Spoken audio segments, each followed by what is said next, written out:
Welcome to the deep dive, where we take your burning questions and really get into it with the help of experts. Absolutely. And today, we are diving into the world of estate planning. Oh, yeah. Estate planning. Specifically in Virginia, to answer a listener question about what happens when someone dies without a will. Yeah, that can be, it's a really important question, and it's something that a lot of people don't think about.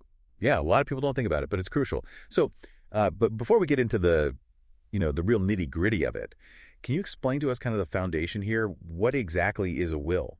Right. So a will is basically a legal document that outlines your wishes for how your assets are going to be distributed after you die. So your property, your belongings, anything that you own. Okay, so it's like leaving instructions. It is exactly. It's leaving a set of instructions so that your final wishes are carried out. Okay, so that would control making sure your intentions are clear and everything. Yeah. But what happens when someone in Virginia dies without this crucial document? Right, and that's where things can get a little sticky. Oh, boy. That's when the state of Virginia steps in, and they have their own set of rules. Dying without a will is called dying intestate. Intestate. Intestate. And in Virginia, the laws of intestate succession will determine how those assets are divided. Intestate succession sounds a little complicated. It can be. So think of it like a family tree. Okay, family tree. The law basically starts at the top and works its way down if the deceased has a spouse and children. Virginia law says the spouse gets 13 of the assets and the children split the remaining 23. So even if you're married, the state still has a say in how things are divided. They do. Okay, what if there are children but no spouse? If there are children but no spouse, the children would inherit everything. Okay. But it gets even more complicated if there's no children or spouse. Oh, no. So no spouse, no kids then who inherits. Well, then Virginia law has a very specific order of priority. It would move on to parents, then siblings, and then grandparents, and then even aunts and uncles, nieces and nephews. You can go pretty far down the line. It can become a distant search for an heir, and it might not be what the person would have wanted at all. Right. So it might not reflect their wishes. Okay. So what are some specific problems that can arise when someone dies without a will in Virginia? Well, one of the major issues is that it can cause family conflicts. Oh. When the state dictates how the assets are divided, it may not reflect the deceased person's true wishes or the family dynamics, and this can lead to a lot of disagreements, sometimes even legal battles. Yeah, I can see that happening. It can get messy fast. Are there any other consequences besides family disputes? Well, another big factor is probate court. Probate court. Probate is the legal process of administering a deceased person's estate, and when there's no will, the court oversees this entire process, which can be really time-consuming and expensive. So probate court becomes a necessary step. What does that actually entail for the family? So it involves validating the will, if there is one, identifying and valuing the assets, paying off debts, and then ultimately distributing those assets to the heirs. Okay. And this process can take months, sometimes even years, especially if there are complications or disputes. So delays, legal fees, court costs, it really adds up. Yeah, it really does. So that seems like a good reason to have a will in place. It definitely is. A well-drafted will can streamline the process, minimize those expenses, and make sure your wishes are respected. Okay. But it's important to remember that not all assets are subject to probate, even if you don't have a will. Oh, really? So there are certain assets that bypass that process. There are certain assets that bypass probate altogether. Things like life insurance policies, retirement accounts like IRAs, and anything held in a living trust will typically have designated beneficiaries, so these assets will pass directly to the named beneficiaries, regardless of what's in a will or what the laws of intestate succession say. Wow. So that beneficiary designation overrides everything else. It does. That's powerful. Are there any examples of how this might actually play out in real life? Sure, let's say you have a big IRA, it's worth $1 million, and you've named your spouse as the beneficiary. Okay, $1 million. Even if your will says that all your assets should be divided equally among your children, the IRA would go directly to your spouse because of that beneficiary designation. So it doesn't matter what the will says? It doesn't. Okay, so those beneficiary designations are huge. They're really important, and you want to make sure that they're kept updated, especially after major life events like marriage or divorce. Right. Right. That makes sense. And it's not just financial accounts, right? Other things Yeah. have specific rules as well. Absolutely. Things like jointly owned property have specific rules. For example, you and your spouse own a house as joint tenants with right of survivorship. The surviving spouse would automatically inherit the entire property when the other spouse dies. Right. So the way the property is titled overrides what might be in the will. Exactly. That's a good reminder that, how we hold assets, Hmm. you can have some pretty big implications for inheritance. Absolutely. And it gets even more complicated when you talk about property owned with someone who isn't your spouse, like a business partner or a sibling. A business partner. If there's no will determining that, ownership and inheritance can become a real legal mess. Yeah, a legal quagmire. A quagmire, exactly. So having a will in Virginia is about so much more than just dividing up your possessions. It really is. It's about protecting your loved ones from those potential complications and ensuring your wishes are actually honored. It's about giving you peace of mind and providing your family with some clarity during a really difficult time. Okay, so we've covered the importance of a will, the complexities of intestate succession, how certain assets bypass probate. But estate planning is more than just a will, right? There are other things to consider, like powers of attorney. Yes, definitely. I'll admit I'm a little fuzzy on that one. Can you break that down for us? Sure. So powers of attorney are documents that allow you to designate someone to make financial and healthcare decisions on your behalf if you become incapacitated. Oh, okay. So if you can't make decisions for yourself. Exactly. It's all about planning for those what-if scenarios. What-if scenarios, that's important. So a financial power of attorney, for instance, gives someone you trust the authority to manage your finances if you can't do it yourself, whether it's because of an illness, an accident, or any other situation that leaves you unable to make those decisions. So it's like having a trusted backup for your financial affairs. It is exactly.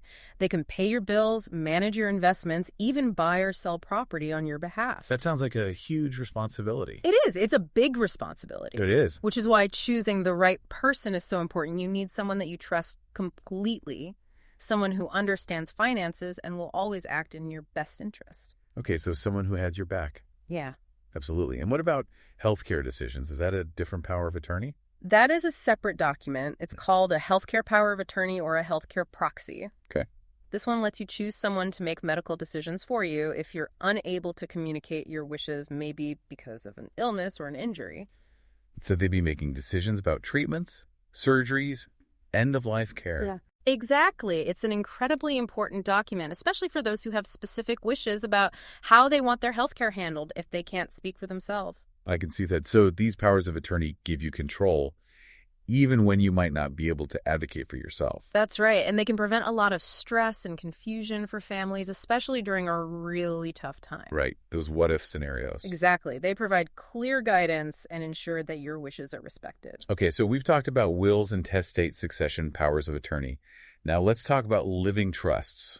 Living trusts. Aren't those just for really rich people? That's a common misconception. It is. Living trusts can actually be really beneficial for people at all income levels, and they offer a way to manage and distribute assets and potentially avoid probate altogether.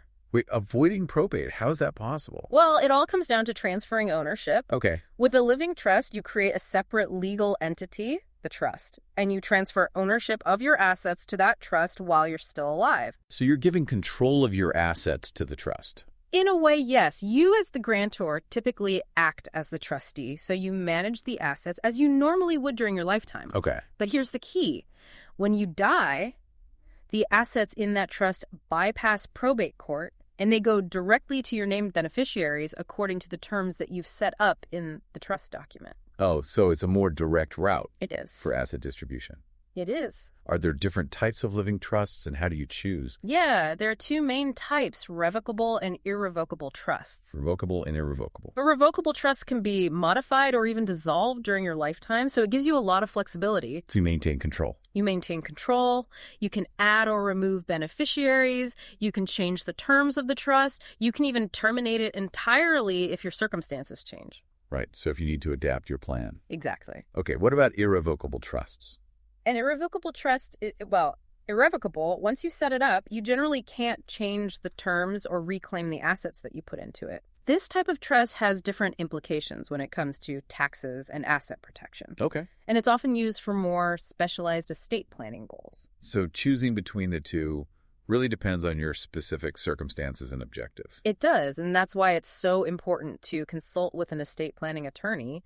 They can help you understand the nuances of each type of trust and determine what's best for you. Yeah, an expert. Exactly. Okay, so we've covered wills, intestate, succession, powers of attorney, living trusts. But before we get into finding an estate planning attorney, are there any unique aspects of estate planning in Virginia that our listeners should be aware of? Well, Virginia law does have some interesting quirks. Yeah. For instance, there's this concept of half-blood inheritance. Half-blood inheritance? What is that? Yeah, it can affect how assets are distributed among siblings who share only one parent. Okay, so half-siblings. Half-siblings, yeah. And it can create some unexpected outcomes. Let's say someone dies without a will and they leave behind a full sibling and a half-sibling under Virginia law. The full sibling would inherit twice as much as the half-sibling. Oh, that's a pretty big difference. It is, and it can lead to family disputes or feelings of unfairness if people aren't aware of this law.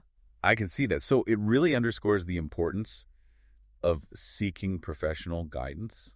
Absolutely. Navigating these complexities and making a plan that reflects your wishes. Exactly. So you really need to understand the specific laws of your state to avoid those unintended consequences. You really do. Estate planning is like a tailor-made suit. It needs to fit your individual circumstances and comply with the laws of where you live. That's a great point.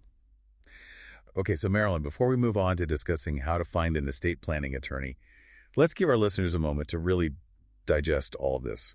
They've learned a lot about wills, intestate succession, probate powers of attorney, and even living trusts. And don't forget half-blood inheritance. Right, half-blood inheritance. We can't forget that. That's right. So much information to take in. It is a lot, but it's important stuff. It is really important stuff, and we're going to continue this conversation in just a moment, so stay with us. We'll be right back. So we've established that estate planning, especially in a state like Virginia, with its unique laws, is incredibly important. Now, let's say our listener is ready to take that next step and consult with an expert. What are some key things to consider when choosing an estate planning attorney? Well, first and foremost, you want to look for someone who specializes in estate planning.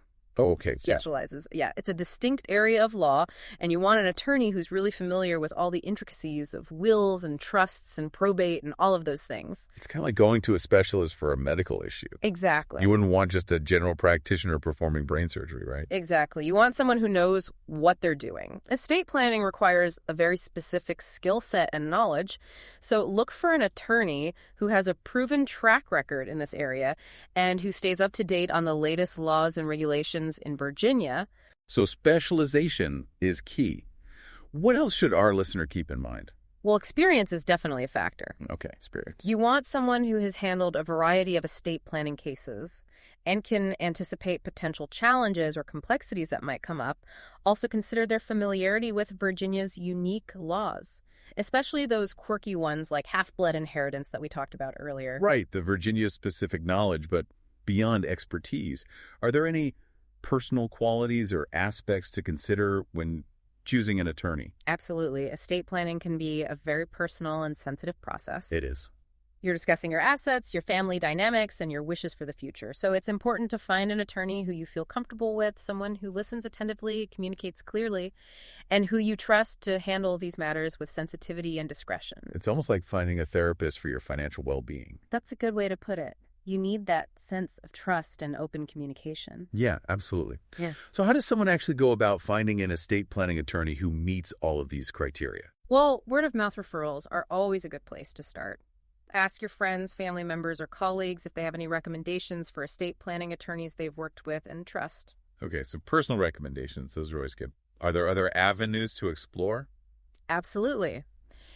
You can check with your local bar association. They usually have a list of attorneys who specialize in estate planning. And many bar associations have referral services that can connect you with qualified professionals in your area. That's a great resource. Yeah. And of course, online directories and legal websites can also be helpful. Yeah, you can find a lot of information online. You can, but it's important to always do your research. We could do your research. Read reviews, check their credentials, make sure they have a good reputation in the field, and don't be afraid to schedule consultations with a few different attorneys before making a decision. Yeah, you can kind of shop around a little bit. Exactly. It's worth taking the time to meet with a few different professionals, ask questions, get a feel for their approach and their communication style. Okay, so let's say our listener has found a few potential attorneys. What are some key questions they should ask during those consultations? We'll start by asking about their experience specifically in estate planning. Okay, experience. How long have they been practicing in this area? What types of cases have they handled? Have they worked with clients in similar situations to yours? So gauging their expertise and their relevant experience. Exactly. And be sure to ask about their fees and billing structure. Estate planning attorneys typically charge either an hourly rate or a flat fee for certain services, so make sure you understand how they charge and what's included in their fees. Transparency about costs. That's important. What else? Don't hesitate to ask about their approach to estate planning. Are they collaborative? Do they take the time to understand your individual needs and goals? Do they communicate clearly in plain English? So it's not just about legal expertise. Right. It's about finding someone who you can actually work with effectively. Exactly. You want an attorney who will guide you through the process, explain those complex legal concepts in understandable terms, and help you create an estate plan that truly reflects your values and protects your loved ones. Okay, so we've covered a lot of ground in this deep dive. We've talked about the importance of wills, the complexities of intestate succession, the power of beneficiary designations, the role of powers of attorney, and the benefits of living trusts. We even delved into Virginia's unique laws and quirks. But before we wrap things up, I want to shift gears a little bit and talk about the emotional side of estate planning. Yeah, that's an important aspect that often gets overlooked. Yeah, it does. While estate planning is primarily about legal documents and financial decisions, it's also about family dynamics, personal values, and the legacy we want to leave behind. It's about much more than just the stuff, right? It really is. It's about ensuring that your wishes are honored and that your loved ones are taken care of even after you're gone. So providing for your loved ones, minimizing potential conflict, creating a lasting legacy. Okay, let's explore this emotional side a bit further. For many people, thinking about estate planning can be daunting or even taboo. Right. It forces us to confront our own mortality, which can be uncomfortable. Absolutely. It's natural to have some hesitation or anxiety about estate planning, but it's important to remember that it's not about dwelling on death. It's about taking control and making choices that empower you and protect the people you love. So it's about reframing it as an act of love and responsibility, not just this morbid task. Exactly. It's about being proactive to make sure your wishes are respected and your loved ones are provided for. It's about creating a sense of peace of mind for yourself and your family. That makes a lot of sense. It's about shifting the perspective from fear and avoidance to empowerment and peace of mind. Exactly. And it's important to approach estate planning with open communication and a collaborative spirit. Involve your loved ones in the conversation. Discuss your wishes openly and address any concerns or questions they might have. So open communication to prevent misunderstandings and potential conflicts. But I imagine having those conversations can be really challenging. They can be. Especially when you're dealing with sensitive topics like inheritance and end-of-life care. Absolutely. It's not always easy to have these conversations, but approaching them with empathy, understanding, and a willingness to listen can make a big difference. So creating a safe space for open dialogue. Exactly. Honest conversations. Are there any tips for navigating these potentially difficult discussions with family members? Well, first of all, choose a time and place where everyone feels comfortable and can speak freely. Start by explaining why you're having this conversation and emphasize why planning for the future is so important. So set the stage for a productive and respectful dialogue. What else can make those conversations go a little smoother? Be clear about your wishes and intentions, but also be open to listening to the perspectives and concerns of your loved ones. Remember, estate planning is a collaborative process, and finding solutions that work for everyone is key. So finding that balance between expressing your wishes and making sure everyone feels heard. Exactly. And don't be afraid to seek professional guidance. An estate planning attorney can facilitate these conversations, provide neutral advice, and help you navigate any complex family dynamics or potential conflicts. Okay, so we've covered a lot of ground. We've talked about the legal aspects of estate planning in Virginia, how to find an attorney, and the importance of open communication with loved ones. And we've emphasized that estate planning is not just about paperwork. Right, it's bigger than that. It's about making choices that reflect your values, protect your loved ones, and create a lasting legacy. Now, Marylyn, before we wrap up this deep dive, are there any final thoughts or words of wisdom you want to leave our listener with? Well, if I could distill it down to one essential piece of advice, it would be this: don't procrastinate. Don't procrastinate. Estate planning is something we tend to put off. We do. But it's so important to address it sooner rather than later. Yeah. Life is unpredictable, and we never know what tomorrow might bring. Right. You never know. So take that first step, reach out to an estate planning attorney, and start the process. Start the process. It's one of the most meaningful gifts you can give yourself and your loved ones. And remember, it's not about dwelling on death. It's about embracing life and making choices that reflect your values and protect the people you care about. Well said, Marylyn. You've provided our listener with some really valuable insights into the world of estate planning in Virginia. My pleasure. And for those of you tuning in, remember, knowledge is power. We encourage you to continue exploring these topics and seek expert guidance. Absolutely. All right. And to all of our listeners out there, thank you for joining us on The Deep Dive. We'll see you next time, ready to explore another fascinating topic and delve into the depths of knowledge together. We've been on quite a journey today, haven't we? From the intricacies of Virginia's inheritance laws to the power of living trusts and the emotional considerations of estate planning. It really has been a deep dive. A deep dive indeed, and I hope our listeners are feeling a bit more informed, a bit more empowered to take control of their own estate planning journey. I hope so too. But before we wrap things up, are there any final thoughts or key takeaways you'd like to leave our listeners with? Something to really ponder as they embark on this process. Well, if I could distill it down to one essential piece of advice, it would be this: estate planning isn't just about protecting your assets, it's about protecting your legacy.